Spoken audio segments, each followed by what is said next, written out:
Radyo natin nationwide, serving the Philippines. This is MBC Media Group's Radyo Natin Nationwide, a member of the KBP. Radyo Natin Nationwide. Magnyanyog ka ba? Gusto mo bang palaguin ang iyong negosyo? Sagot ka ng Masaganang Coco Buhayan School on the Air on Coconut Production and Processing. Matuto ng tamang kaalaman at mga paraan sa pagtatanim, pangangalaga, pag-ani at pag-develop ng iba't ibang produktong hango sa niyog. Lumahok sa libreng pagsasanay on air. Handog sa inyo ng Radyo Eskwela, hatid ng Department of Agriculture at Agricultural Training Institute. Makinig na sa Masaganang Coco Buhayan School on the Air on Coconut Production and Processing. O, huwag liliban ha, dapat laging present. Matuto ng tamang kaalaman at mga paraan sa pagtatanim, pangangalaga, pag-ani at pag-develop ng iba't ibang mga produkto hango sa niyog. Makinig na at lumahok sa libreng pagsasanay on air.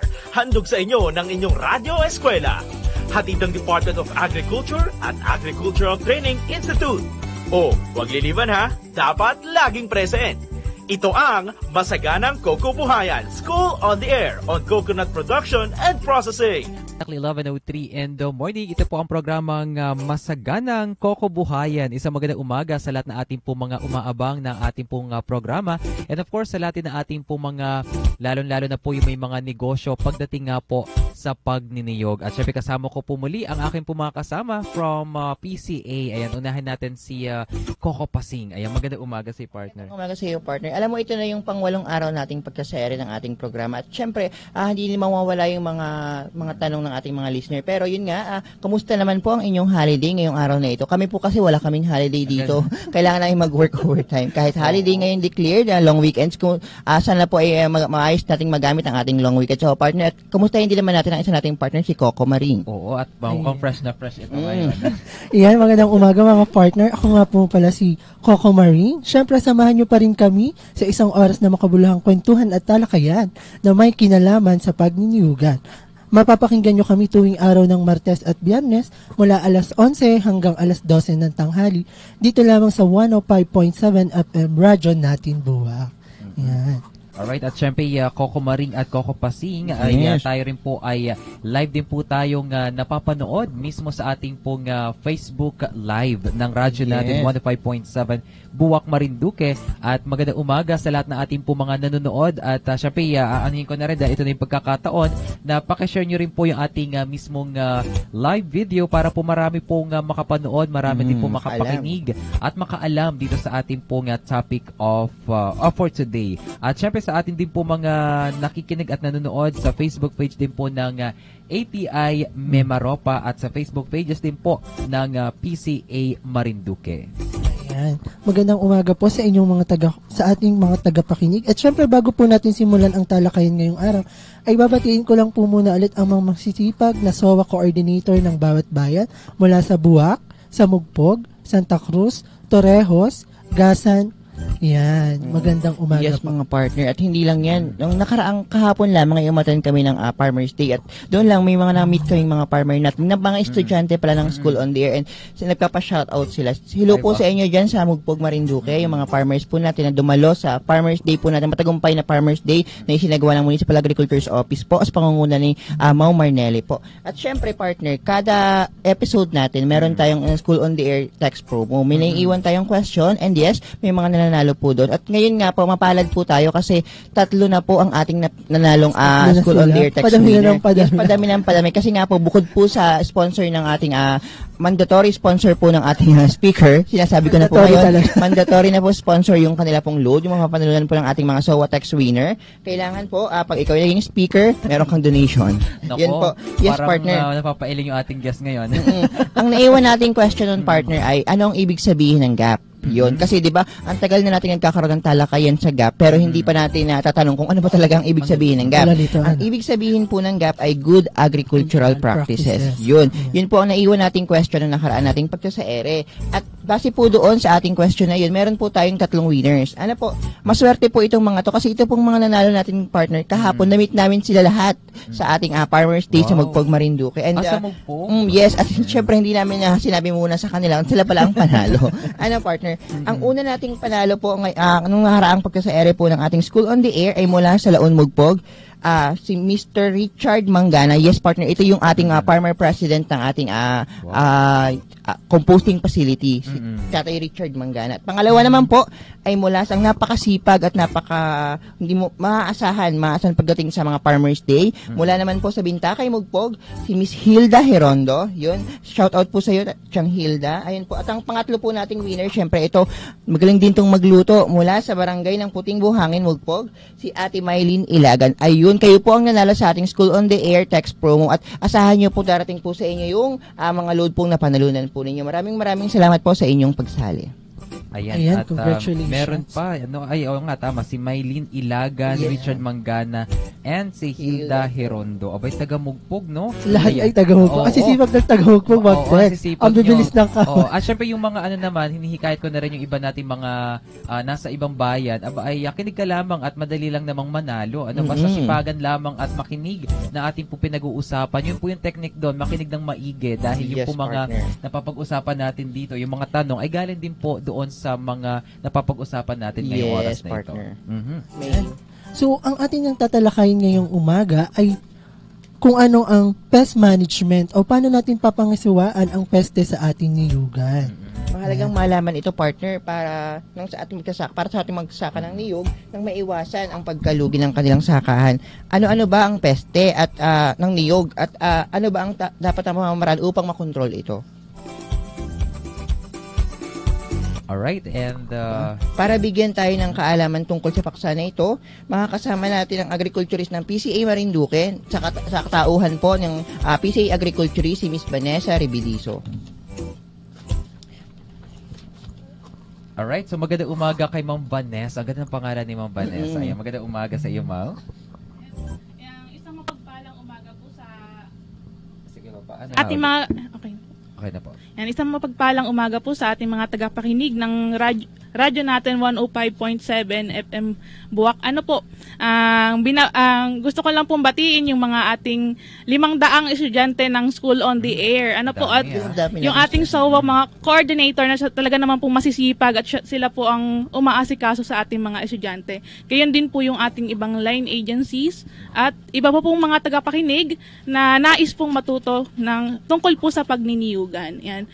Hinihiling ko po na sa pagtatapos po ng programa ngayong araw ay nandyan pa rin po kayo at nakikinig po sa ating mapapag-usapan ngayong umagang ito. Yan. Ayan. At syempre si Ma'am Vanessa ay taga dito. Taga dito mismo. Taga dito mismo. Sabi nga ay native from Marinduque. Ayan. Tubong Marinduque. Yan. Maraming salamat Ma'am Vanessa sa iyong mainit na pagbati sa ating mga tagapakinig. At syempre para po simulan ang ating talakayan ay muli po namin binibigay sa inyo si Ma'am Vanessa Ribidiso. Ayun.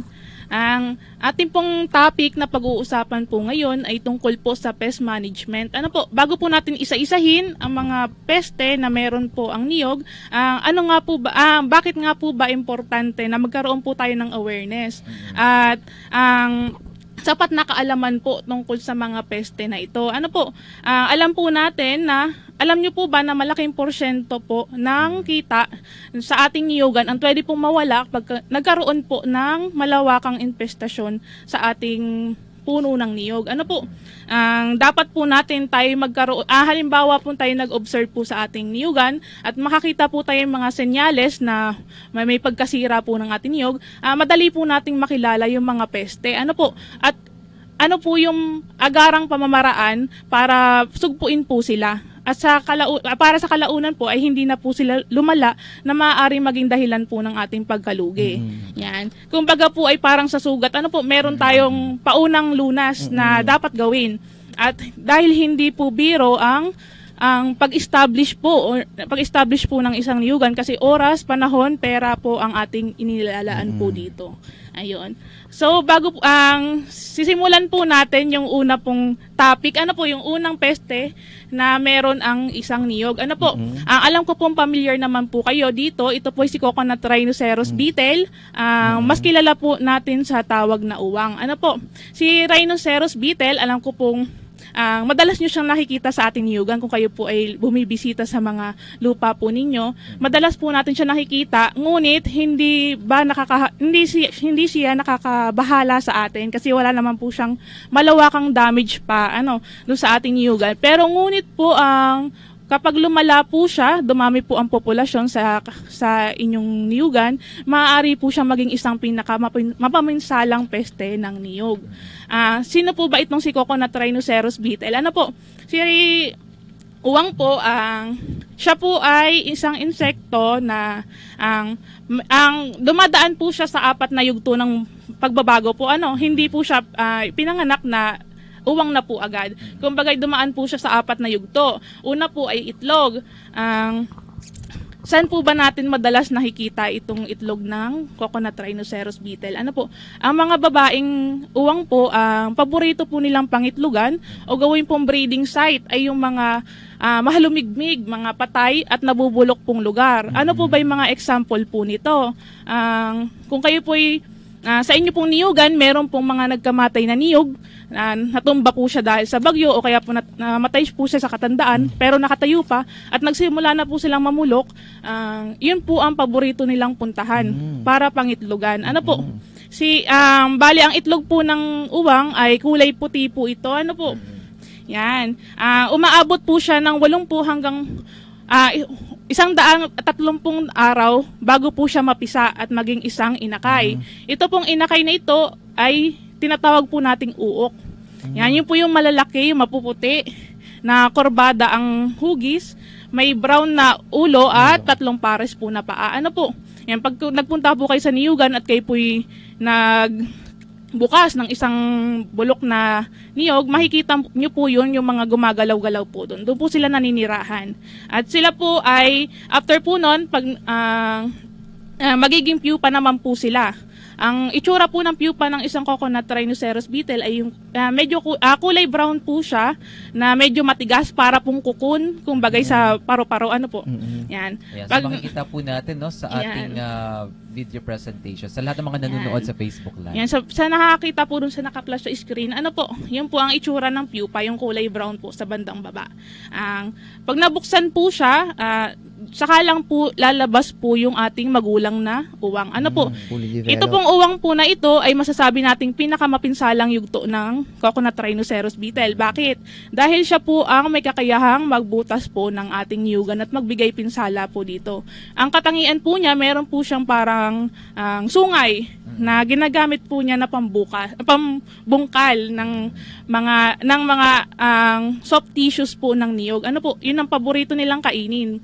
Yung mga hindi pa nabubuksang dahon, kumbaga po ay yung mga pasimula pa lang sumibol. Tsaka po yung ubod ng niyog po. Yun. Unopened leaves. Yan. Ang ginagawa po nilang damage po sa ating niyugan ay binubutas po nila yon. Tapos doon po sa pinakaloob, doon po sila nangangainan. Kaya po halimbawa na bumuka po or umusbong na po yung dahon, makakakita po tayo ng mga senyales na para pong gupit po si dahon. Ano po yung pa-V-shape? Mga scissored cat. So, gawa pala ng uwang. Yes po. Kaya sinasabi po nila na ang uwang daw po ay isang barbero. Kasi yun po ang unang palatandaan na siya na may infestation po sa isang lugar. To dahil nakikita. Nakaganon siya. Akala ko talagang sinadya. Hindi yan may infestation. Yan ay indication may peste dun sa lugar. Artistic talaga si uwang. Yes po. At sa pag malala po yung infestation doon sa isang lugar, maaari naman pong mamatay naman po si puno ng niyog. Kasi po pinupuntirya po nila si ubod. Ano po? Pag alam naman po natin na pag namatay po si ubod ng niyog, patay na rin po ang puno. Yan. So, meron naman po tayong mga pamamaraan para po pagsugpuin po itong si Coconut Rhinoceros beetle. Ano po ito? Ang una po, pwede po tayong gumamit ng green muscardine fungus. O ito po yung tinatawag natin si kaibigang amag. Ano po, anong ginagawa po ni kaibigang amag? Bali po, kaakibat po nun, gumagamit din po tayo ng isang lug trap. Ito pong lug trap pong ito, magsisilbi po siyang breeding site ng mga uwang. Ano po, ang gawa po siya sa troso ng niyog na may sukat po na 1 by 1 square meter. Nilagyan po siya ng mga kusot or kaya po ibang mga organikong bagay na pwede pong mabulok na siya ring gusto syempre ng coconut rhinoceros beetle na pangitlugan.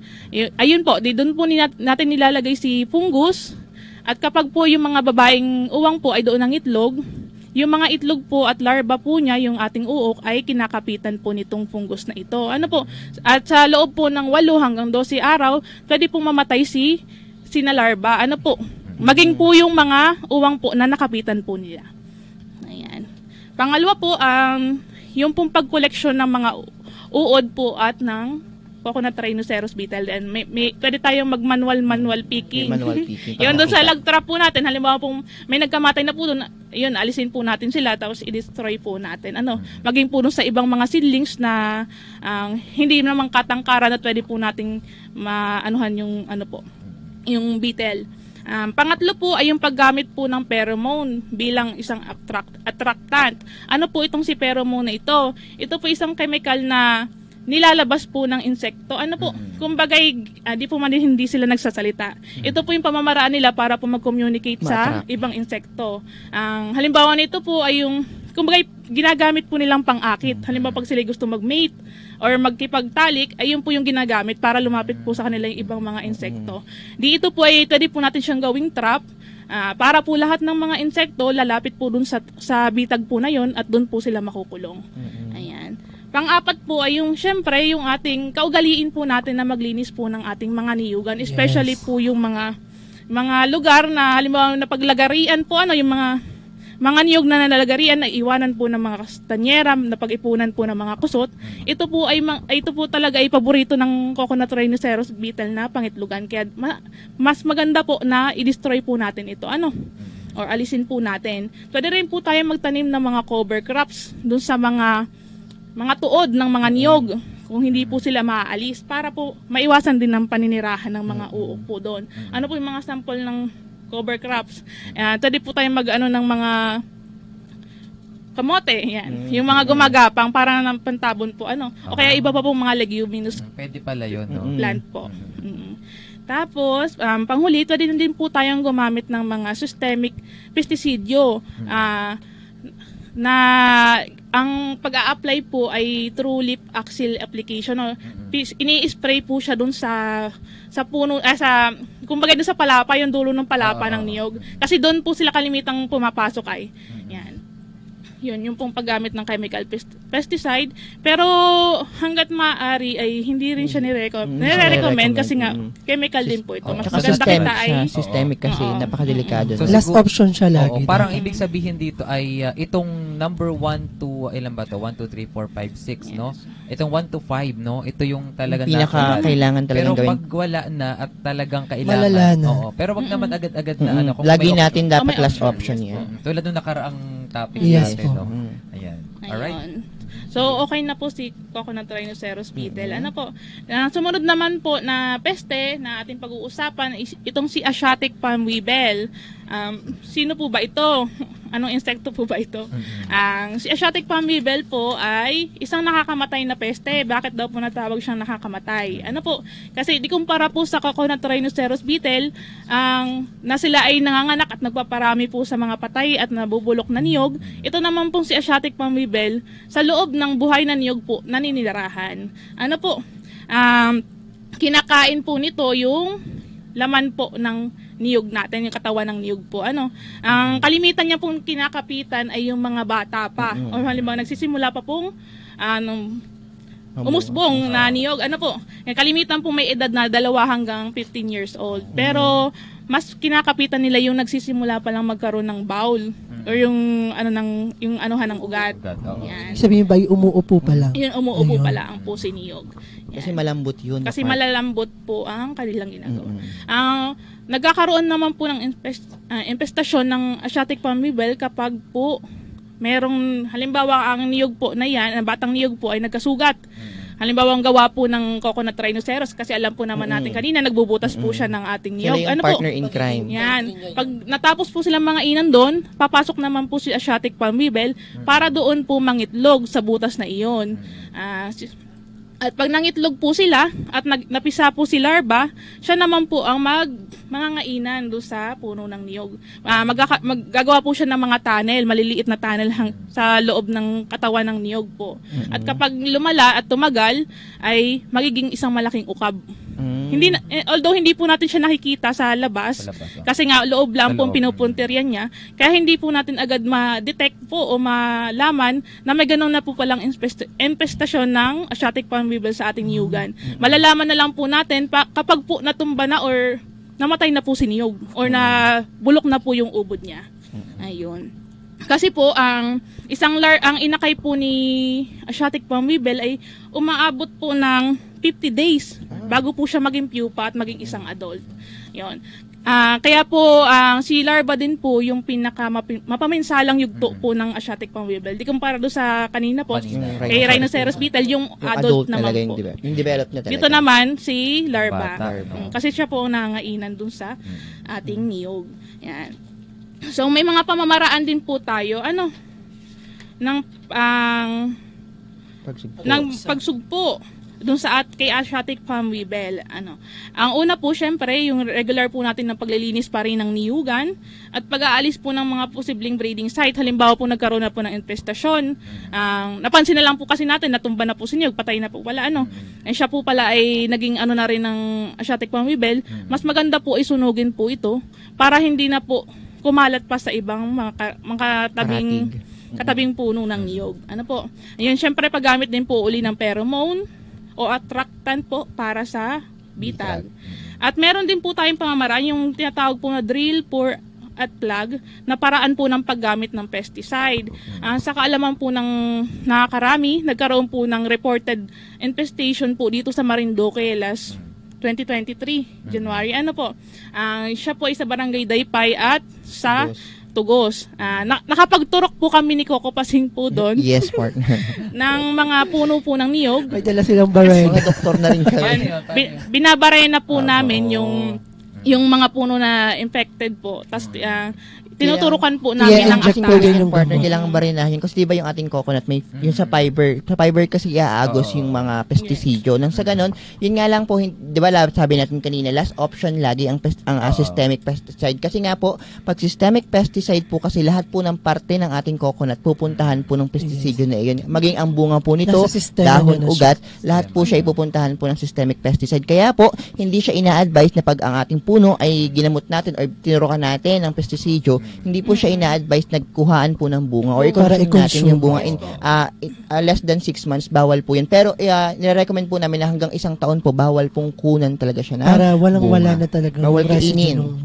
Pero itong paglalagay niya ng pestisidyo na ito ba ay dapat ay meron ba itong sa mga, halimbawa ako, pwede ako yes, pupuntahan namin. Parang pag may infestation sa inyo, i-assist namin kayo para makita kung kailangan ba talagang apply ng pestisidyo. Kasi baka mamaya ako dunong-dunong ako halimbawa, ay alam ko hindi na to. Hindi siya yung outright na nakita mo ay pwede mo siyang turukan kaagad. Hindi. Pupuntahan ng agriculturist namin yun. Kasi i-advise nila na, ay, sir, pwede na po tayong mag-apply ng pestisidyo. At meron naman kaming dala noon at meron kami mismo ang maglalagay nang maiwasan natin yung mga contamination halimbawa kung sila ay nagkokopra. Yes. So, okay na po kay Asiatic palm weevil. Pangatlo po ay yung ating si Brontispa longissima. Yung coconut leaf beetle natin. Si coconut leaf beetle po or Brontispa ay isa pong invasive na peste. Kumbaga po siya yung nagbibigay ng malaking at seryosong pinsala sa puno ng niyog, bata man po o matanda, wala siyang pinipili, lahat gusto niyang kainan. Yan. At iba pa pong pamilya ng palmay. Ang ginagawa po ni Brontispa, tinutuyo po niya yung mga batang dahon. Ito po yung mga, example po nito yung mga palaspas ng niyog. Yung pong hindi pa po bumubuka. At kalaunan po ay pinapatay din po niya ang puno. Yes. Ang kanya pong larva at yung adult po niya ay siya po mapaminsala, sila po dalawang pareho. Ano po? Kasi sila po ay yung larva po niya ay sedentary, ibig sabihin po hindi siya active. Ang ginagawa lang po niya sa buong buhay po niya, mangangainan lang po siya doon sa palaspas ng niyog. Ano po, doon po sila nagsisiksik doon sa mga pagitanan po nung palaspas ng niyog po. Takot din po ito sa liwanag. Kaya doon lang po sila. Kaya pag binuksan mo po siya, yung palaspas, nakikita mo po sila doon. Tsaka same din po nung adult. Kasi si adult, nocturnal din po siya. Hindi siya lumalabas sa umaga po. So gabi sila maarangkada.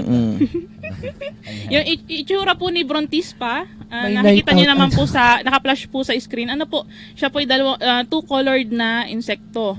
Orange po yung kanyang parteng itaas at itim po yung ibaba. Yan. So, yun nga po, buong buhay po ni Brontispa, doon po siya nakatira po sa ating puno ng niyog. Ang ginagawa po niya, kinakain po niya yung mga dahon. At nagkakaroon po siya ng nag-iiwan po siya ng mga guhit-guhit na kumbaga pinangainan po niya.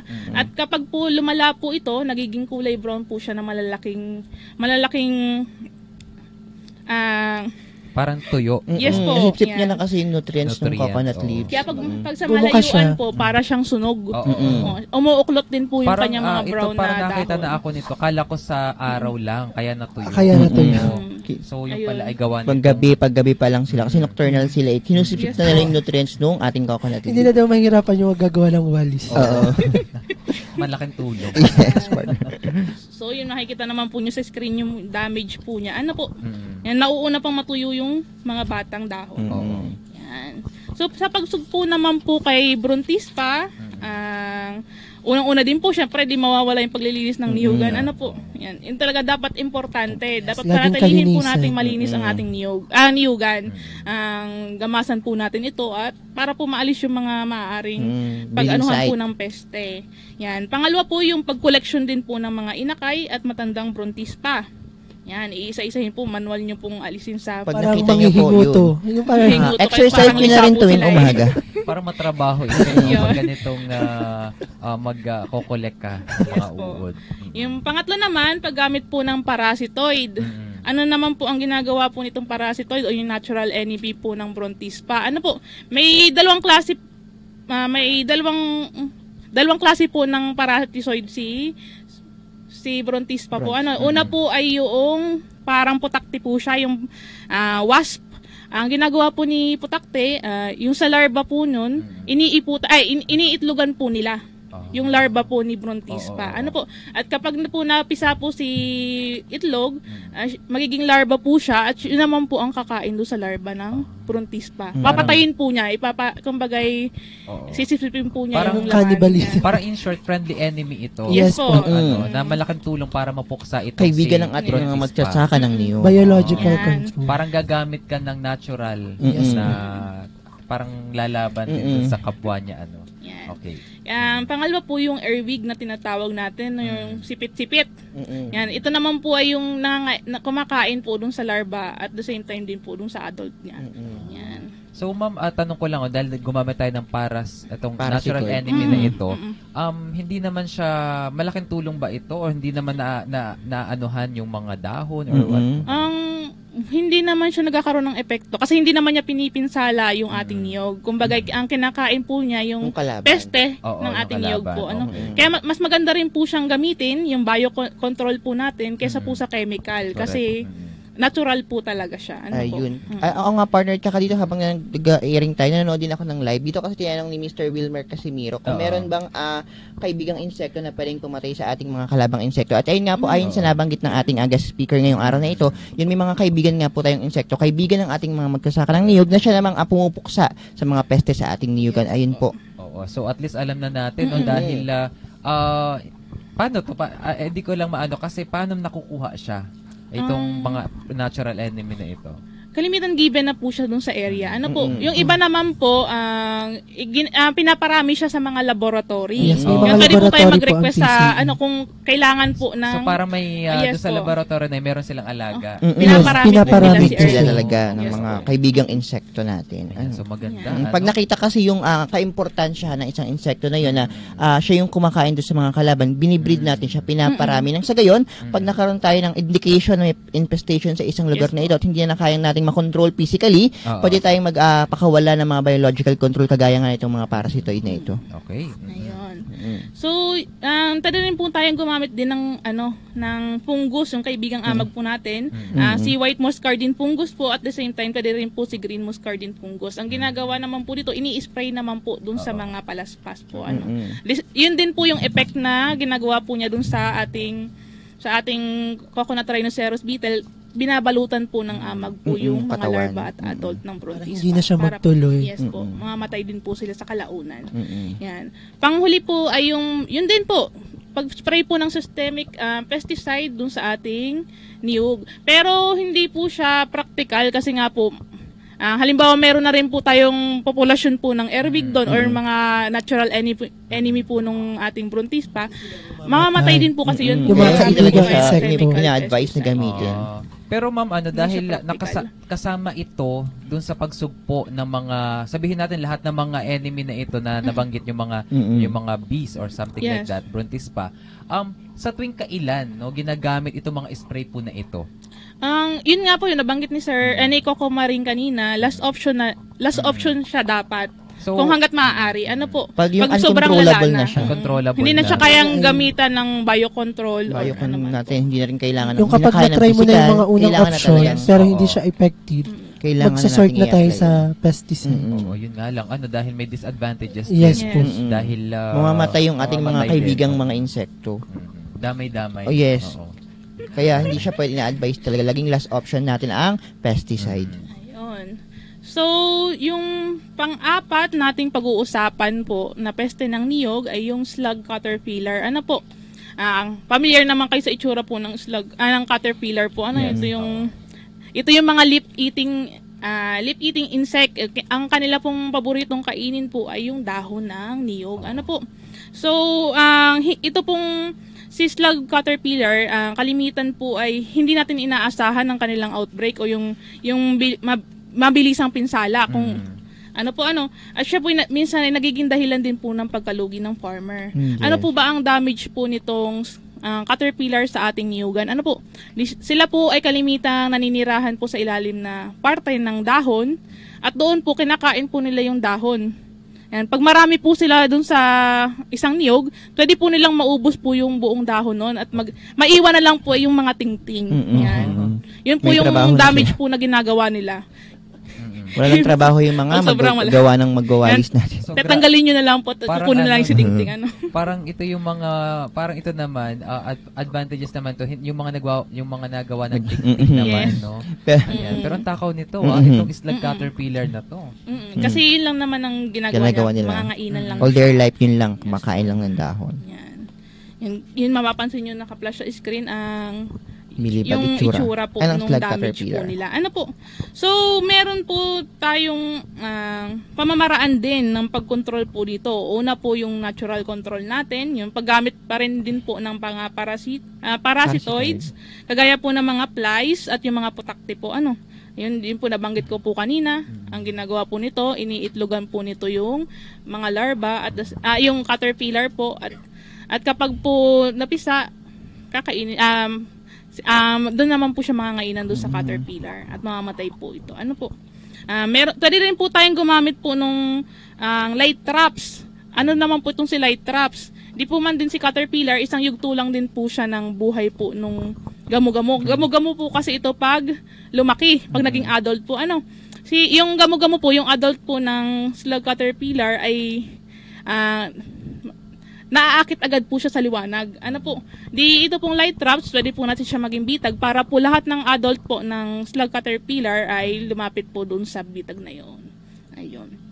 Tapos yun din, paggamit po ng chemical pesticide, ay nire-recommenda lang po sa mga batang niyog lang po. Yung mga seedlings pa lang po.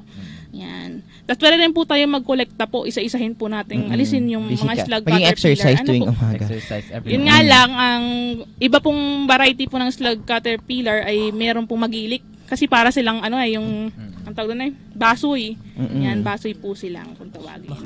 Makati po. So,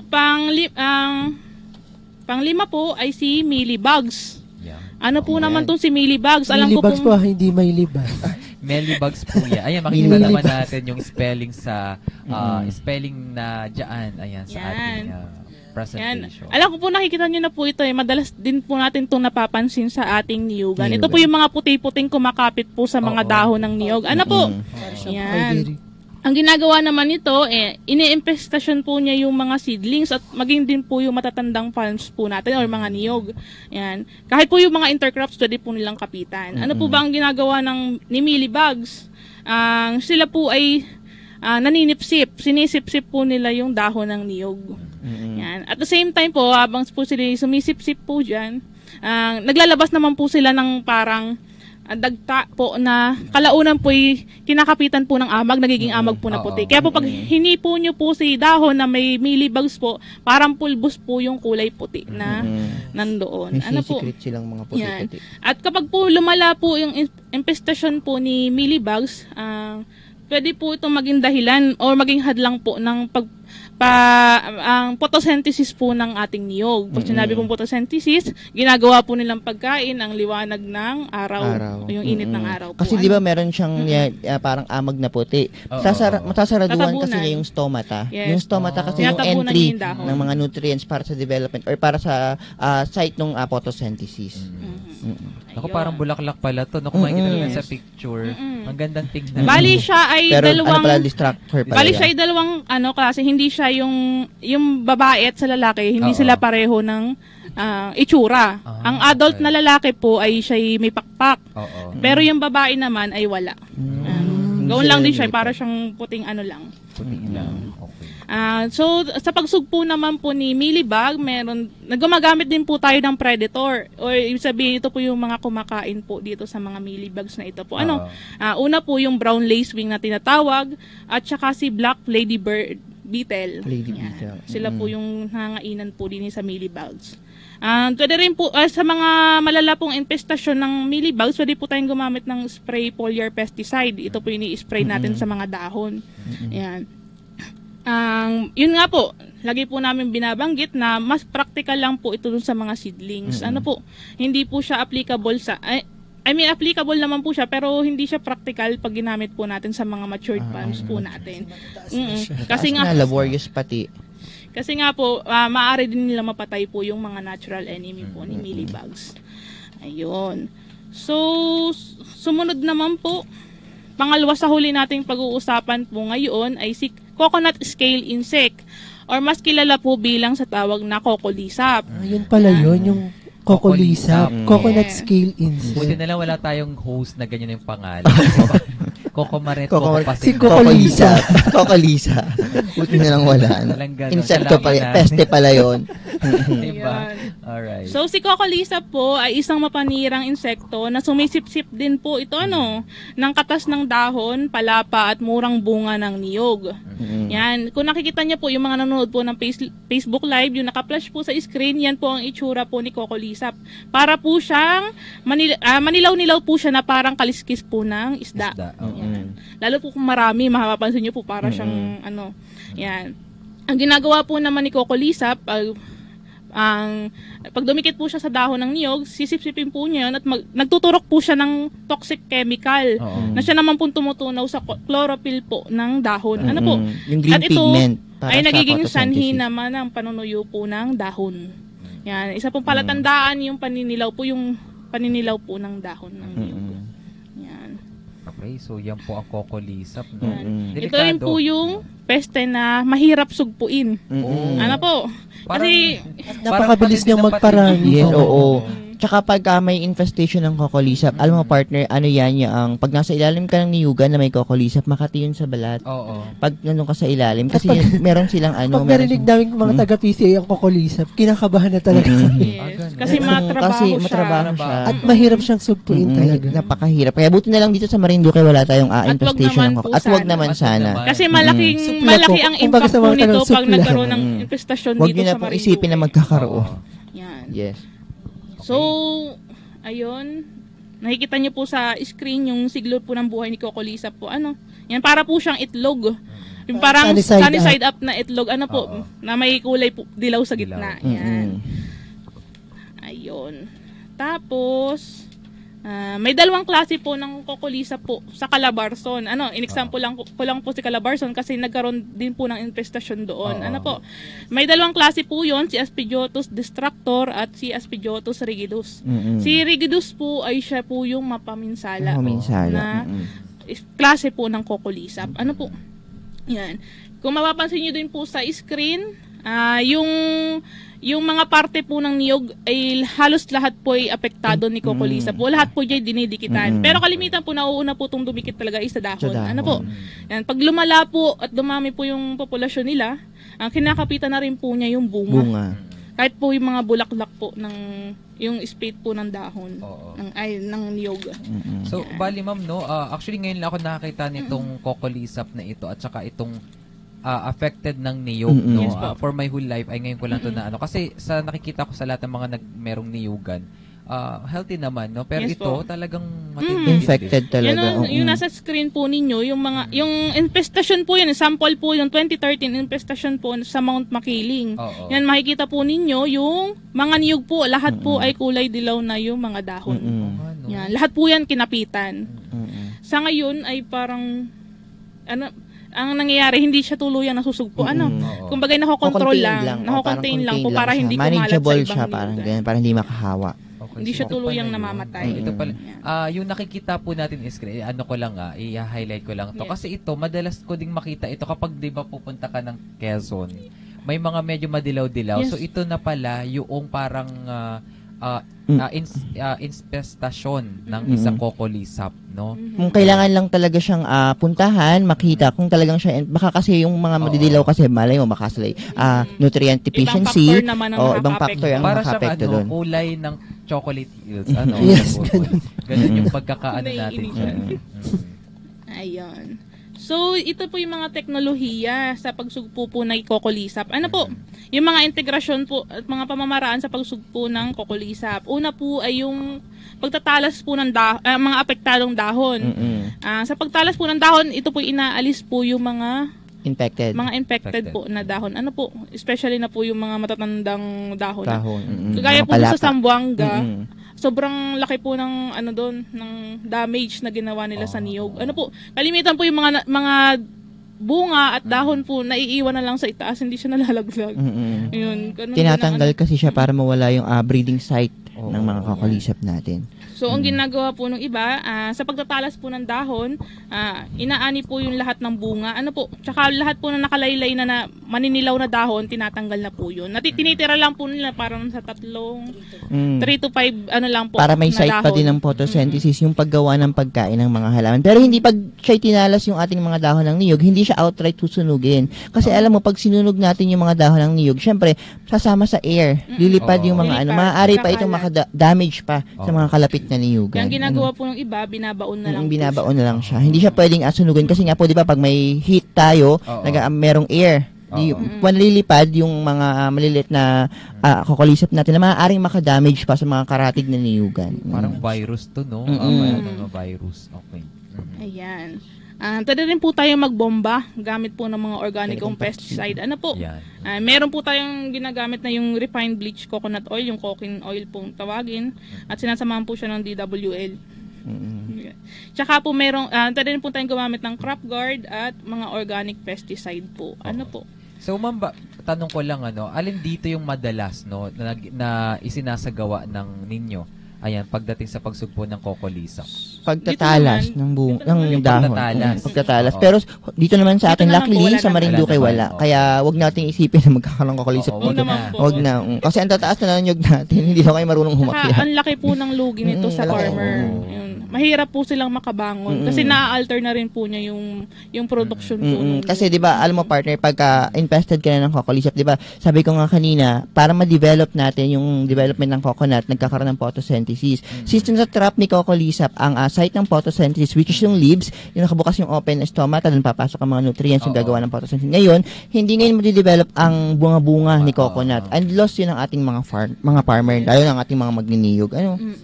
Naku, big challenge ito sa inyo. Ano? Yes. Ayan. Kaya, buti na lang dito, luckily wala talaga. And ayaw na magkaroon Abot naman, dito. Alright. So, ang panghuli pong peste na ating tatalakayin ay syempre hindi natin dapat makalimutan po yung ating pinakamabait na alaga. Ano po? Ito po yung Ceratus exulan po. Ano yung ating mababait na daga? Yan. Alam niyo naman po. Isa pa po. Ayan. Okay na po. Yan, yung ating pong pinakamabait po na alaga, ito pong daga. Ano po? Na siya rin pong malaki din po ang ginagawang pinsala sa ating niyugan. Ano po? Ang paborito po nitong kainin ay yung buko ng niyog. Okay. Binubutas po nito, yun doon po siya nangangainan. Kaya po kalimitan pag napapansin po natin sa niyugan, marami po nagakalaglaga na. Nabutas-butas Ano po, na. nabutas-butas po. Yun po ang Oo. palatandaan po na may infestation po ng daga sa niyugan. Cute pa naman niya sa picture. Ano? Pero ano ha, yung pag may ganitong daga na kulay, takot ako sa ganitong kulay. Oo, pag okay lang pag white, ayan. Pero pag ganyan ay nako. Brown. Pero ang cute niya dun sa picture. Oh, Ano? pero Nakasilip. ayan. Ayun. Nanginginain pala siya. So, yung pinaka-strategy po sa pag-control nito, yung paggamit po natin ng trunk banding, ano po, ginagamitan po ng galvanized iron. Binabalutan po niya yung katawan Ng po yero. ng niyog. Yes Oo. po.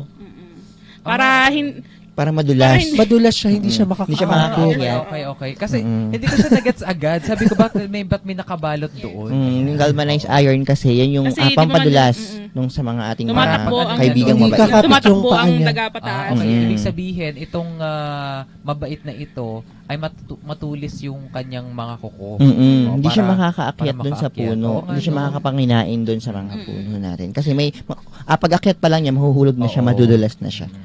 So, yun. Ang ina-advise din namin, yung ating, yung ideal po na planting distance, syempre, Spacing. Kasi, yung spacing po. kasi Na pag, dapat, sige. alam mo, pagka yung planting distance natin hindi nasusunod, alam mo, pagtatawanan lang tayo ng mga kaibigan natin. Kasi, di ba, yung mga dahon nila, Mas madali para sa mga overlapping yung mga Tatalon-talon dahon. lang sila. Tatalon-talon lang sila. Tutuloy, Pagkatawanan lang tayo. kapag kasi nag-overlap yung mga dahon, mabilis lang silang magpalipat-lipat sa bawat puno ng Kaya dapat may spacing talaga. Di ba nabanggit natin yan nung last episode, yung spacing, no? Yes, proper po. spacing. Proper spacing ng paglalagay ng mga niyog. Yes. Ayan. So ano ba yung mga, ano ka ulit yung mga proper, ilang may metro? ideal natin kasi yung 10 by 10 meters. Kasi Ayun, yung kaya natin sinasabi na mag 10 by 10 meters sila kasi yung 10 by 10 meters natin sa isang hektare may 100 tayong tanim na puno ng niyog. At nang sa ganun, pwede pang mag-intercropping. Yung intercropping natin, kung may isang hektarya tayong niyugan at tamang spacing natin, 10 by 10, pwede din tayo magkaroon ng isang hektarya na kakawan, kapihan. Gulayan, mga Ayan. Okay. Kasi So, kung tama yung ating planting distance pati at saka spacing. Yes, Alright. partner. Yun, huli na pala yun. Akala ko may isa pang peste, yung itim ang ulo. Kasi yung lagi yung tinatanong ng mga farm. Oo. And of course naman, hindi naman mawawala yung pagkatanong natin sa ating guest speaker. kasama siya sa pest management. Sa pest management. Siyempre po, ma'am, dahil po sa mga sinabi yung mga insekto, ano po, paano ba natin may tuturing na peste ang isang insekto sa ating sakahan? Yun sa na-example ko kanina, si coconut rhinoceros beetle, common na siya sa atin. Ano po, lagi siya natin nakikita, pero hindi siya pamasasabing peste kasi wala pa naman siyang binibigay na malawakang pinsala po sa ating niyugan. Once po na ang isang insekto or isang hayop ay magbigay po ng malawakang pinsala sa ating niyugan at ano po nito maging hadlang po ito dun sa production po ng ating niyog, yun po matuturing po natin siyang peste. Peste, ano. Yeah. Tapos halimbawa, ma'am, meron na tayong na-observe na meron ng infestation. Anong disadvantage nun sa ating mga coconut farmers? Pag meron ng Pag nakita, meron na, oo. hindi naman siguro masasabing disadvantage.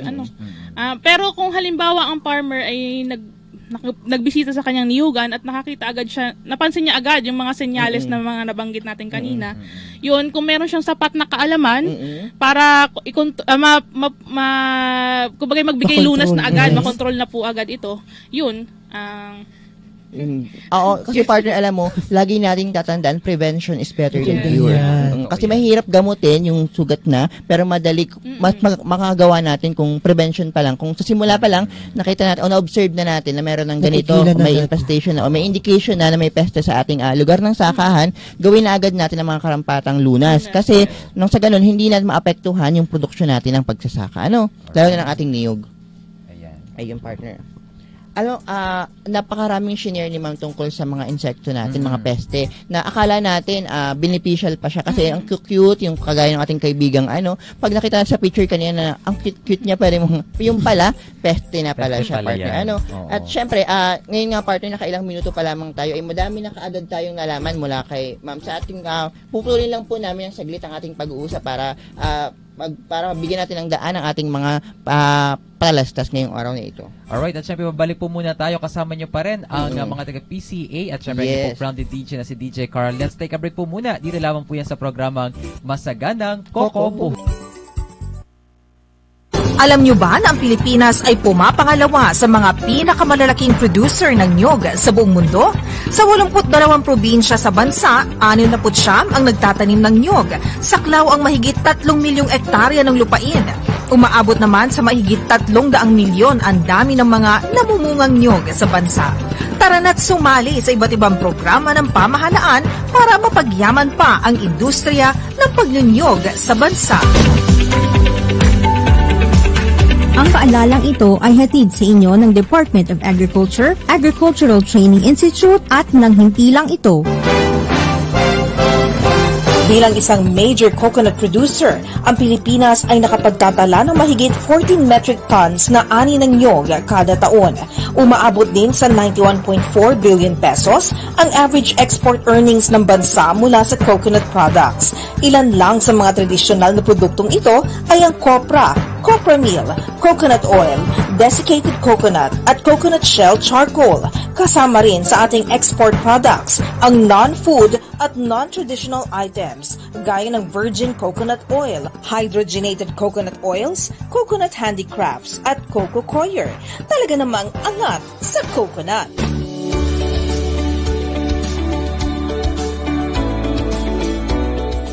Ang paalalang ito ay hatid sa inyo ng Department of Agriculture, Agricultural Training Institute at ng hintilang ito. Masaganang Kokobuhayan, School on the Air on Coconut Production and Processing.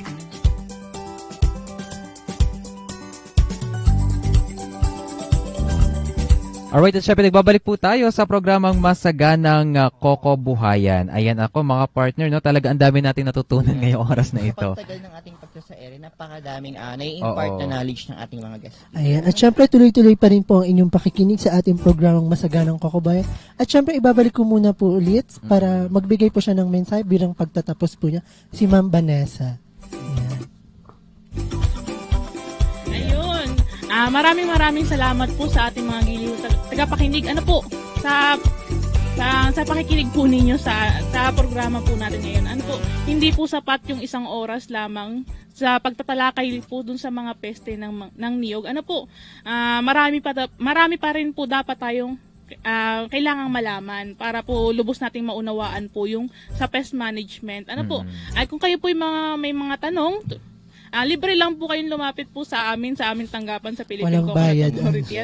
Libre po magtanong. Basta tungkol lamang po sa pagniniyugan. Yes, partner. Maraming salamat po, ma'am, sa iyong pagpapaunlak sa aming programa. Parang sa gayon, malaman po ng ating mga tagapakinig kung ano ba talaga itong mga insekto na ito. At hindi lamang po yun. Sa ating din pong programa, hindi lamang kaalaman ang ibinibigay po namin sa inyo. Namimigay din po kami ng 60 pesos na load sa ating mananalo sa ating School on the Air text promo. At ang unang makakapag-text ng kanilang tamang nakasagot sa iiwan nating tanong sa official cellphone number ng ating programa ay mananalo po ng 60 pesos na load po natin. Ayan. At syempre, bago ang lahat, ka-partner, ay bigyan mo natin ng time si ma'am para makapagpasalamat. Ayan, sa ating mga viewers. At baka may nais ka rin batiin. Ayan, sige ma'am, go ahead po. Ayun, shout out lang po dun sa mga masisipag kong farmer dyan sa Mugpog. Ako'y natutuwa at sila po ang laging nananalo na talong promo po na binibigay po ng School on the Air. At talaga naman po sila napaka-aktibo sa pakikinig sa ating radyo. Yes, partner. Yan. Shout out din po dun sa aking mga staff po, mga co-staff po sa Philippine Coconut Authority. Alam ko po tinatawaran niyo ako ngayon. Ayan. Alright. Thank you po. Maraming salamat si Miss Vanessa, ang ating po nakapanayam for our topic na pest management. Yes, partner. At syempre po, balik po tayo sa ating SAWA Text Promo. Isang paalala lamang po na tanging mga rehistradong estudyante lamang ang maaaring sumali sa ating SAWA Text Promo. At syempre, para po mabilis nating malaman kung sino ang manalo sa ating Text Promo, ay sundin nyo lamang po ang format na ito. Una po, i-text ang inyong pangalan, barangay o munisipyo kung saan po kayo nanggaling, at ang sagot po sa inyong tanong. Uulitin ko po, inyong pangalan, lugar ng tirahan o barangay o munisipyo at ang inyo pong sagot sa aming tanong. Yan. Yes, partner. At syempre, ngayon namang araw na ito, mag-iiwan tayo ng isang katanungan sa ating School on the Air. At syempre, ito na yung ating katanungan. Koko? Tanong! Ang ating katanungan sa araw na ito, ang coconut scale insect ay mas kilala pa sa tawag na. Ayun, yeah. Mas kilala sa tawag na. Paulit-ulit ang coconut scale insect ay mas kilala pa sa tawag na ano. Yan. Ano ang coconut scale insect? Ayan. Kung alam ninyo ang sagot sa tanong natin, i-text lamang ninyo ito sa ating official na number, 0949-889-5478. Uulitin ko po, 0949-889-5478. At syempre, para po pa rin sa ating mga tagapakinig, ay may iiwanan kami sa inyong Koko Kaalaman. Koko? Kaalaman. Ang ating kaalaman sa araw na ito, alam nyo ba na ang tubig ng niyog or buko juice ay mabuti para sa pagpapatid ng uhaw at naglalaman ng electrolytes na maaaring makatulong sa rehydration. Alam mo, partner, itong buko juice na to, parang siya yung swero ng ating mga coconut farmers sa pagsasaka. Kasi nagbibigay ito ng enerhiya sa kanila. Mas malinis pa to sa tubig. Yes, partner. Alright, sige. At para naman sa karagdagang impormasyon tungkol sa mga pagkasanay at programa ng CFIDP, ito ang ating news update.